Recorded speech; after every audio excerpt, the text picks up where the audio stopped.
I am Daniel and welcome to Book 101. Book 101 is all about the books that I read for the last 40 years, and today I have my special guest.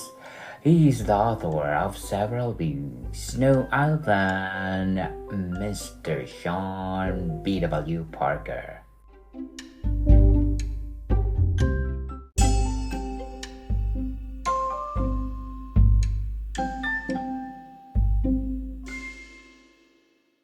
Hello, Mr. Sean. Hello, hi Daniel. Before we go on, I want to do the recap of the books that we talked about for the last 3 weeks. Compelling speech, the stammering enigma. Yes, right. A compelling speech, which I published just earlier this year in 2023, um, is like an autobiography of a stammer, um, and how it is dealt with by stammerers themselves, and how it's also seen in the culture. So things like A Fish Called Wanda and The King's Speech and things like this, but also with a good sort of dose of humor inside the book as well. Yes, state of independence from pop art to art rock and beyond. Right. States of Independence is like a list book of sort of popular songs of the last 50 years, which have been cancelled or have been controversial for some political reason, cultural, political, and sort of it's a list of all the books, those songs, and the reasons that they were controversial in the first place. And of course, swimming uphill, absurd theories. Yeah, Swimming Uphill in there too, from 2017. That's a novel which is based around a character called Anthony Wolstadt, who I invented whilst I was living in Istanbul, who's like an actor getting over his past and trying to understand how cultural movements and the woke sort of things that were starting to emerge there were happening and getting confused by them. So it's a book all about that sort of thing. Yes, and last but not the least, bean soup.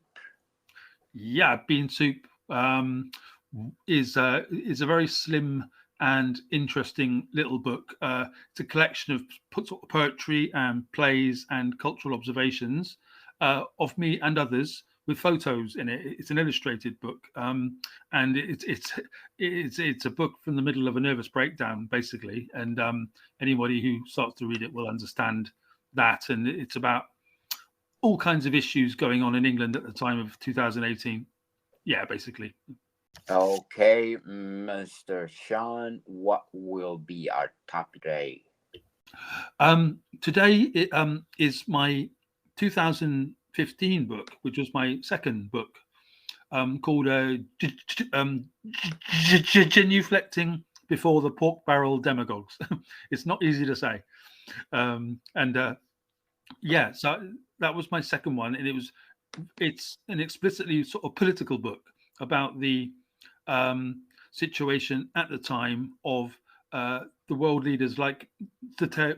Tayyip Erdogan of Turkey and Putin of Russia and David Cameron as well, and all others get in there, but always sort of through my humanist lens of having the characters of a town talk about those leaders and the influence that they have in their life in the prism of the media. So this kind of style I have of going through big stories to little ones into human life started very much in this book. Yes, Mr. Sean, how did you craft this 2015 book? Um, I had started to actually write articles for certain magazines like The Louder Than War and the Multicultural Guide in Turkey. Um, I hadn't just started it. I kind of been doing that for a couple of years, and a couple of the think pieces that I would do, especially about the Turkish situation, sort of seemed to be quite popular in those magazines, and they were exciting my imagination. So I started to expand them into chapter length, And so as the news stories would come out, like the actual kind of conflict in the Ukraine started back then, and I would talk about that in this often through the eyes um, of me as a normal person, as opposed to a cultural writer, and how that felt and what the media were doing to these stories. So the critique that I've continued to do of the media, I think, started very much in this book, because of there's something like an extra force in the world, which the media is, which has now been observed everywhere. Started there, so I started to expand these essays into chapters, and then I connected the chapters together to make a big scene of what was going on in 2015. Very well said, Mr. Sean. So, genuflecting before the pork barrel demagogues. What behind the title of your 2015 book? Uh, it's a hell of a title, isn't it? Yes. I enjoy the color of what that actually means in English, and the complexity of it, and the fact that I'm not openly attacking these leaders. I'm just sort of saying that there's an obligation, even in democracy, to get on your knees in prayer of people who are actually of your same level. In a democracy, a politician isn't any better than the working man, but they give the impression that they are. So you genuflect, you get on your knees and say, "Oh yes, Mr. Putin, Mr. Erdogan, Mr. Cameron, I agree, and you're wonderful." And that's not how it should be. You should just be looking at them in the eyes, and hopefully that's. And the pork barrel is a thing comes from American culture of there's a lot of scraps of pork in a barrel, and the politician who wants to get the vote of the people in that kind of democracy will to sell the barrel to whoever um, will or buy the barrel. You know, it's a trading thing, so it's the votes for favors as opposed to doing things by proper ethics. Um, and that was what Mr. Tayyip Erdogan in Turkey was accused of doing when he first came to power as well, buying coal from people in East Turkey in order to get their votes. So yeah, the pork barrel stuck with me. So I thought I wanted to get that into a title somewhere, and it ended up in this one. So, Mr. Sean, can you share to us what is a pork barrel in the United Kingdom? Oh, it doesn't have a reference in the UK, so that's a part of the reason I wanted to use it as well to kind of introduce it over here. uh, it's not a known thing to have an item that the public wants.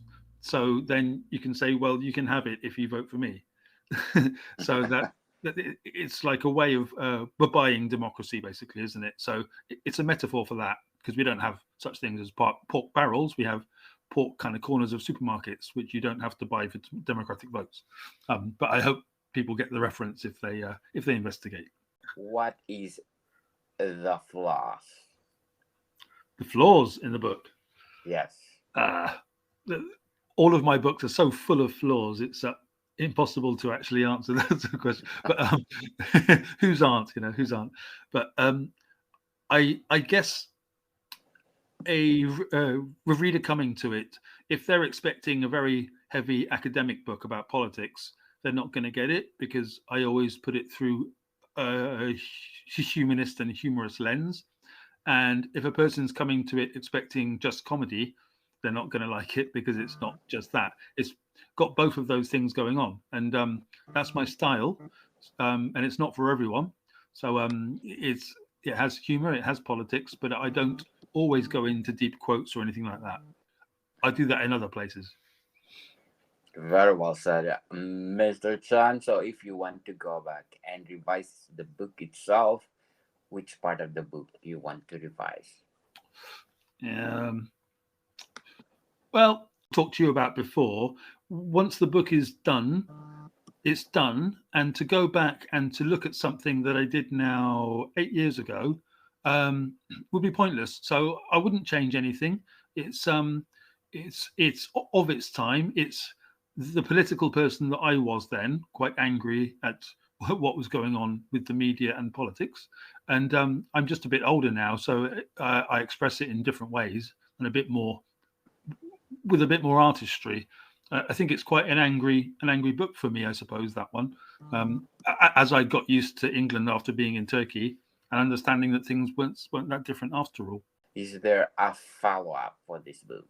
The book afterwards was Swimming Uphill, Absurd Theories, like we've discussed. But if people haven't heard that, then Swimming Uphill was kind of taking the ideas of the politics in the genuflecting, the global politics, and putting them into a small town context.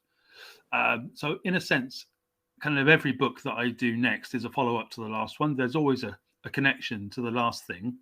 Genuflecting is deliberately aimed at a bigger scope of the global scene, and put it that way. Swimming Uphill is much more aimed at scaling down to the community level. So yeah, it's a follow up, but it's a downscale at the same time, and it's a thicker book. So I'm Swimming Uphill as I became a bit more comfortable as a writer, going from academic sort of politics into storytelling. Yeah.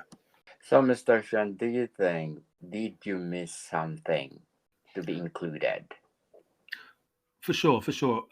It's got a specific sort of focus on the Turkish situation, because I was very used to Turkey after 10 years, and the English situation of coming back into it, going into Brexit and things like that, and also what Mr. Putin was doing to Russia from my point of view.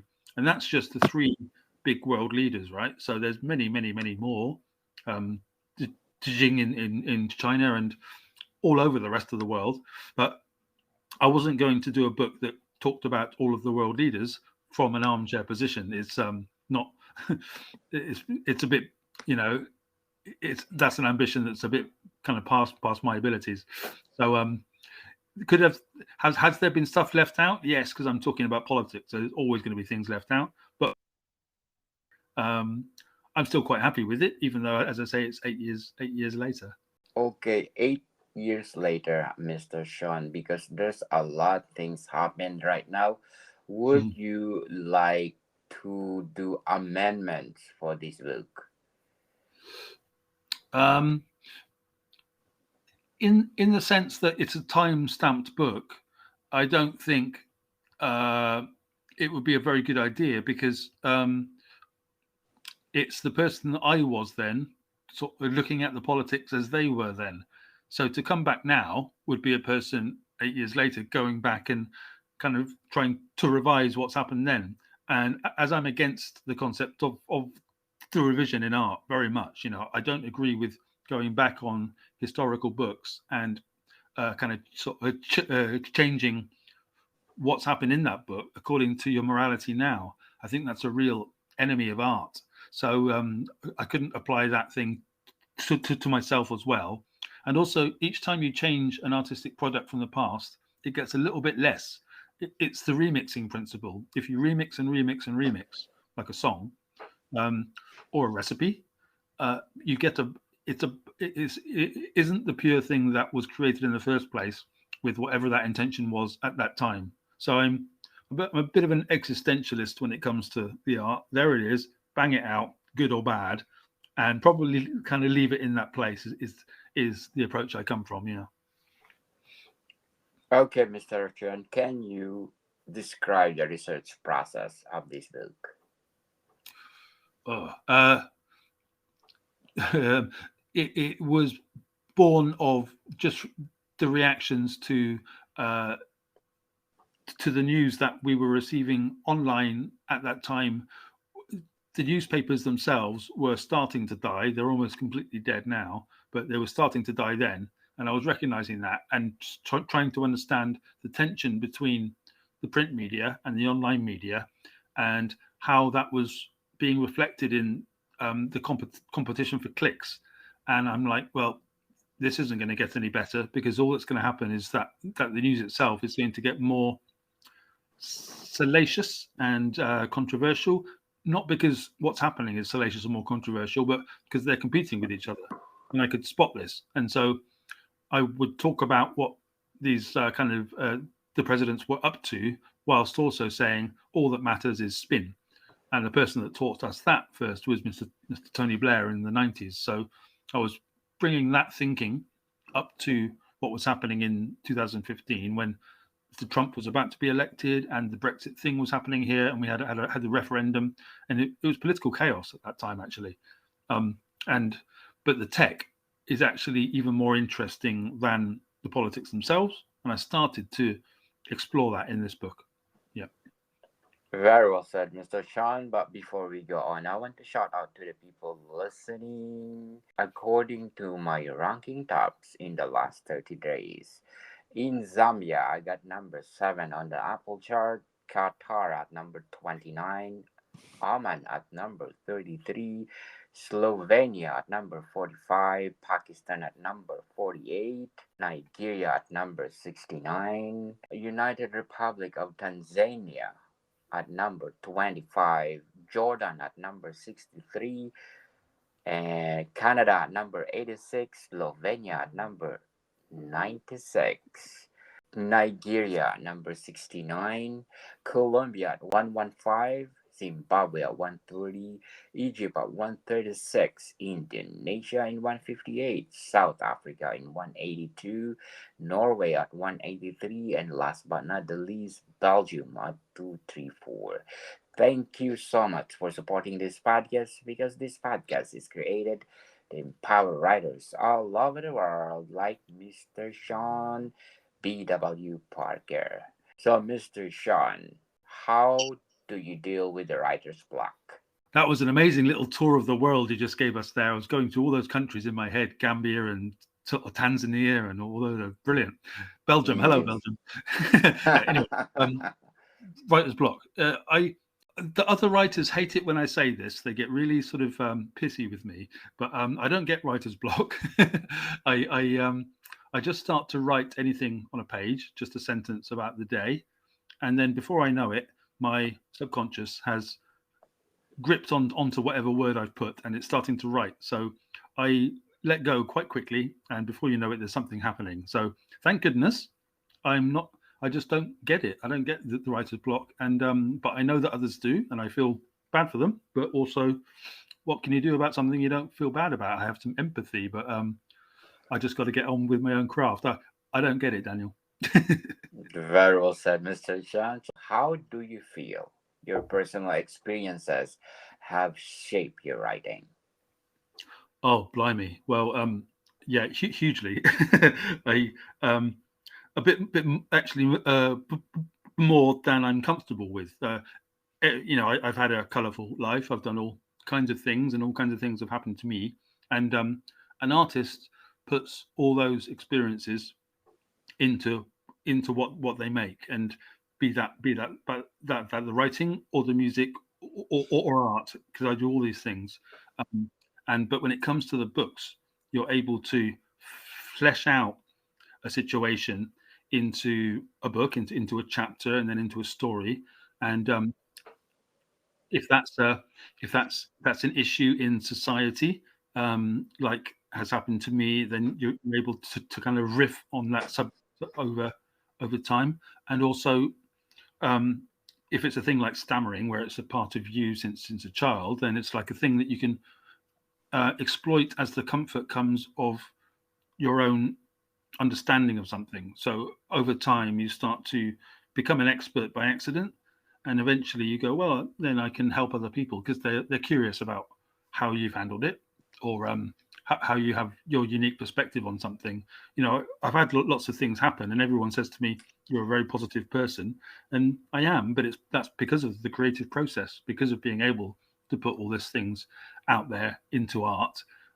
Helps with it. It helps with it psychologically. So that's a good question, and yeah, I think that's how I handle it, is by kind of processing those experiences into art. And it's very important to me too. What is your daily writing routine like? I've got a 9 to 5 sort of life, as in I get up early and just in a normal way, because I like to be a daytime person now that I'm in my 40s, as opposed to being a nighttime person in my 20s.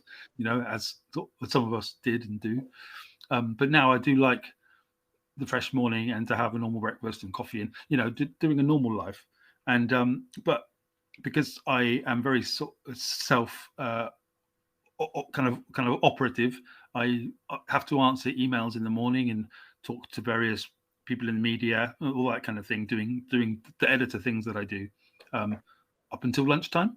And then once I've got past a lot of things, then I can start to explore artistic ideas that I'm kind of working on in the afternoon and evening. So that seems to, it's not a plan, but that seems to be how it works out. And then eventually at about sort of half past 8, 9, I will then chill out, watch something on YouTube, and possibly have an alcohol-free beer, something like that. So that appears to be what my daily schedule's like, and get to bed about midnight. Can you share a memorable reader feedback or interaction that you had significant impact on you? That's a nice one. I've often had lovely things that are said about my books, and they're often quite short, but a person's read it and been affected. The one that I would like to give you was by a writer in England called Joanna Williams, who's a writer for Spite and Spectator and the Daily Mail and things like this. She's a very well respected writer in the sort of kind of anti-woke sort of mold. She doesn't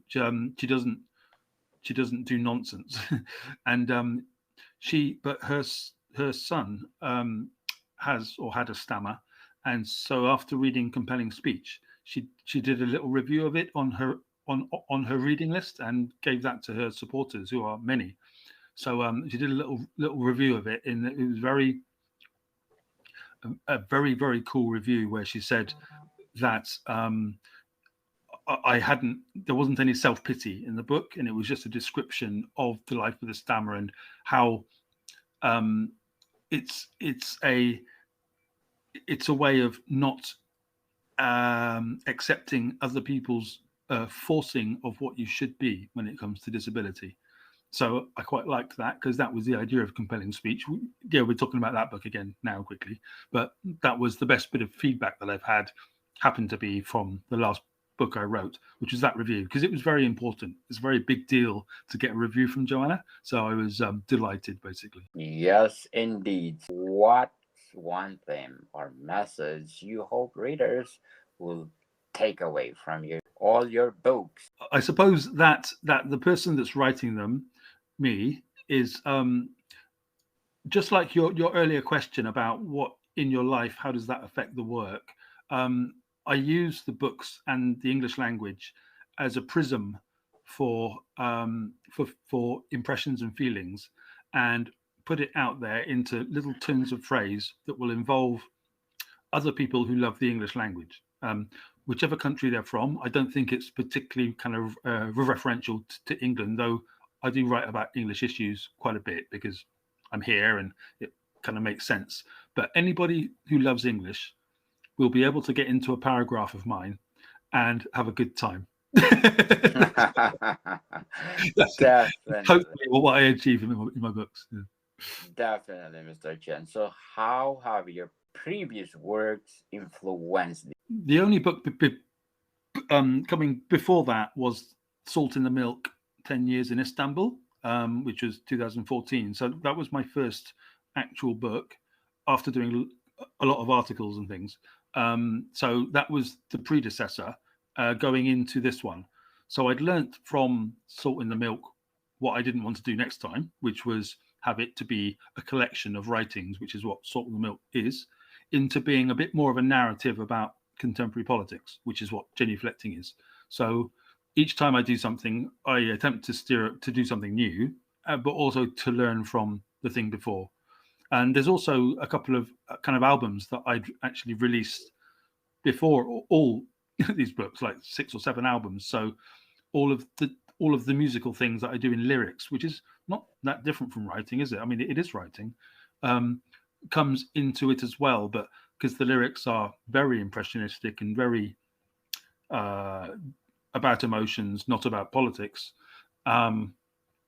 it's difficult to see how they fit into the books. But there's a definite kind of bridge between the last album I recorded in Turkey called Culture in 2011 and Salt in the Milk, which I published in 2014. So then, just after coming back to England, and then after that going into, what I'm trying to say is that there's a connection between the books, but I attempt to get away from that connection as much as I can to make something new. So, Sean, how do you handle criticism, both constructive and negative? Yeah. The older I get, the more I like it, because it's all good. The chap that wrote another sort of review of compelling speech for Stammer organization is a guy called Jack Nicholas. I think I talked about this before, but it doesn't matter. His review was brilliantly balanced in that he said he enjoyed how I wrote, but he disagreed with a lot of the book about my approach to disability and the progressive politics and stuff. Not that he disagreed personally, but he pointed out how some ideas that he thought were flawed in the book, and I loved that because it meant that he'd read it sort of properly, deeply, objectively. And I always enjoy a critical eye on my work, and I just engage with that. It doesn't hurt me because I don't know. I don't get hurt very easily when people criticize my stuff because it's all unique and it's not, it's just their own take on it. If they're criticizing, it means they've absorbed it, and it's the absorption that I like, not the praise. Yes, that's what I mean. What is your advice for aspiring writers out there? To just write, to not think as much as they think they have to, because you don't always have to. Just start to write, as I say, to get over the writer's block. Crack on, and then the thoughts come. They come by accident. If they don't, keep going, and don't edit yourself too much. Just write, and then do the editing much later on, in a week, in 2 weeks, or kind of once the editor gets hold of it. If it's deeply uncomfortable, then you're going to feel it anyway, or if it doesn't quite work. But the things that you're scared of writing, you'll find if you do write, you really appreciate them, because anything real will always have value. So just get with, just be as real as you possibly can, and not what you think your peer group will want you to read, or the audience, or whatever, those kind of marketing stuff. Ignore all that and just write from the heart, because there's enough marketing out there. So is what I think. Yes, indeed, people, go for it. If you have the passion to write, stop procrastinating and show to the world. I'm inviting you to listen to my other podcast, Food 101, our third season, with Chef Alessandro, one of the best executive chefs in one of the five-star restaurant in downtown Toronto. And please do listen to our latest episode. We talk about olive oil, people. Olive oil, one of the versatile ingredients in the kitchen. Plus one more, our books are out. Not only one, but 7 volumes, people. Food 101, Volume 1, Basics, up to 7 is all the books that you need how to create a delicious food. Available on Amazon and leading online bookstores worldwide. Mr. Sean, how has the publishing process been for you? Well, because I'm an editor as well, I often do the editing of other people's work. So when it comes to my own, I attempt as best I can to get kind of other eyes onto mine. So it becomes like a cottage industry of me kind of checking out kind of other writers' work for other editing I do, and then me giving my work to other people to have a look at. So it's become, because I'm not in the big five or anything like that very often, I get to each time you publish a book, you start, if you've got intelligence into what you're doing and confidence, you just keep what worked, get rid of what didn't and what's a waste of time, and you start to understand the mechanism of the whole thing. And then sadly you start to understand the importance of the media, and not so sadly, it's just what it is, and kind of creating stories around the story. And that is a hell of a challenge, because the writer likes to think, this is my baby, this is how it is, this is a wonderful piece of work, but sadly it doesn't matter unless you attach a story to it. So that's a thing to learn, and it comes over time and with extra years. Is there upcoming project or books you're working on your way? Yeah, I've got Panopticon. Like all of my titles, I always choose titles I can't say. You might have noticed it's a real genius of mine. I've got a collection of poems coming out next year called Panopticon, poems for the justice industry. So that's a professional publication which is in the works right now, and I've also got an album coming out tomorrow, it's a re-release of an album from 20 years ago. It was my first release, called Istanbul, in Istanbul, from like 2003, and well, the first sort of single to be released from it was in 2003, and now this album is out, which was originally published a couple of years later, but I recorded it in Istanbul and London, and I decided to have it repackaged for Spotify age, the streaming age, and it's looking great, and it's going to come out tomorrow. So it's not books, it's not book 101, but it's album 101 there for you. What is the most rewarding aspect of being an author? The most rewarding, in all honesty, is getting those reviews by a writer who's really gone into it, absorbed it, thought about it, and hasn't just been paid to shower you with praise. They have gone into it to actually feedback on what they've read, and you get that back, and it's fantastic. And also people that aren't there to give the praise back. They've just been touched by the book somehow, and they can't express it in the way as a critic. They've just said, that really helped me, I really liked it. I've had that a couple of times off books and articles, and it's very moving, because that person doesn't always know how to say that, because they're not all like us, talking like this, but you just know that you've really helped them, and that's the magic of art in itself, isn't it? So yeah, it's just the effect that you can have on people, and even if it's just one person, we don't have to be the J.K. Rowling doing 1 billion sales. It's not all about that. It's about, if you can help one, then you've done your bit on earth, really. So so yeah, having an emotional impact on people and getting the feedback is the best reward, for sure. How do you feel about the current state of the publishing industry?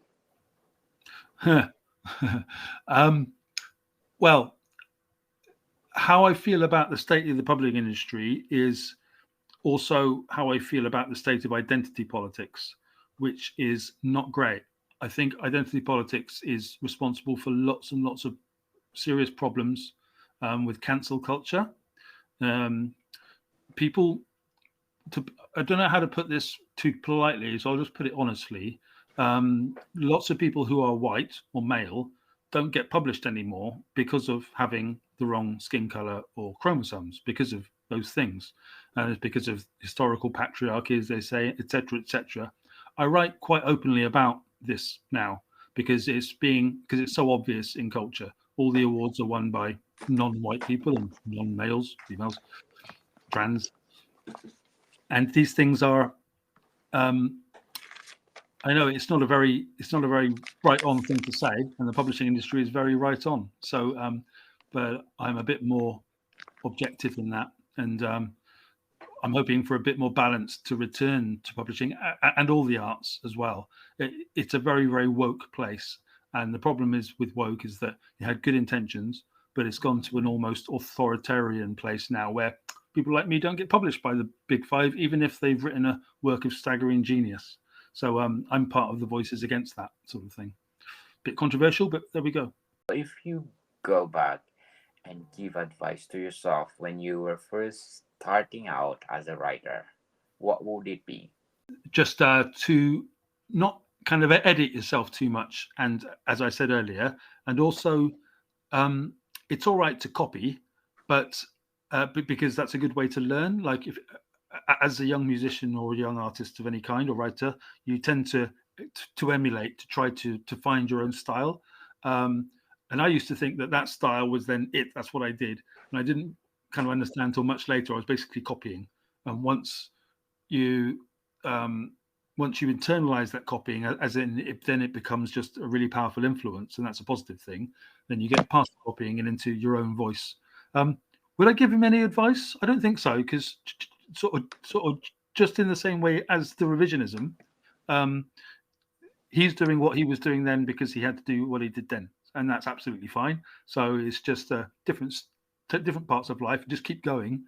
But I'm a keep going person anyway. And if it was someone else, I would just tell them to keep going if they have it in them. And not everyone has it in them to be a writer. There are some people who just want to be a writer, and that's not always enough, unfortunately. So Very well said, Mr. Sean. And can you please invite our listeners to buy all your books? certainly can, as always. They go to old Google or their chosen search engine, can be anything, and put in Sean B.W. Parker books, and they'll see the Genuflecting before the Port Barrel Demagogues has 4 pictures of the world leaders of the time on the front cover, which is quite unusual for my stuff. So it's actually got pictures of other people there. I think it's Putin and Erdogan and Cameron, and it's the Nigel Havers, who's an actor. So that's the kind of it's the kind of shit that I do on the covers sometimes. Yeah, and so yeah, there it is on Amazon, of course, and it is on a couple of other sites too. It's occasionally on kind of eBay and Abe Books and things like this, but I don't keep up closely with the industry parts of it. But it's all there online. People, let's support Mr. Sean because if you support him, more books to come. Mr. Sean, thank you for your time. Okay, thank you, Daniel. More to come, people. See you soon.